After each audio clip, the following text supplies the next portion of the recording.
গ্রামের ছেলে কর্মসংস্থান হয় বাপের জমি বেচে আরব দেশে গিয়ে গতর খেতে অথবা গ্রামের রাস্তায় অটো চালিয়ে। শহরে কর্মসংস্থানের অভাব নেই, কাজ নেই, তাহলে দল করো।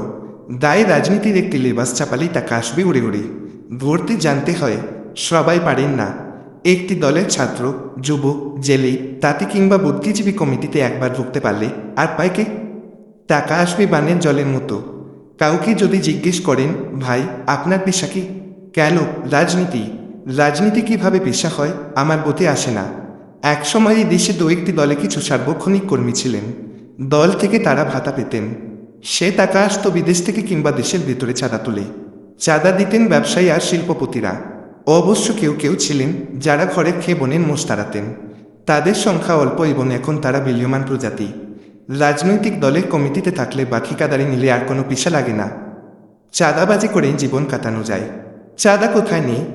একটি ভালো স্কুলে ছাত্র ভর্তি করালে, অফিসে কারো টেবিলে বন্দি থাকা ফাইল মুক্ত করে, হাসপাতালে বেড পেতে, অফিসে চাকরি পেতে, এমনকি দলের কমিটিতে ঢুকতে চাঁদা দিতে হয়। এছাড়া আছে আরও নানান পথ। ফুটপাতে হকার বসিয়ে কিংবা কেউ নিজে নিজে বসে গেলে তার একটি ভাড়া, গাড়ি ঘোড়ার ওপর খাজনা, বাড়ি বানাতে গেলে বাড়ির মালিক বা ঠিকাদারের কাছ থেকে চাঁদা। চাঁদা না দিলে পাড়ার বড় ভাই পিটিয়ে হাড়গোড় ভেঙে দেয়, মেরেও ফেলি। ভাবতে খারাপ লাগে, তারপরে বেতায় সত্যি দেশ এখন চাঁদাবাজদের দখলে।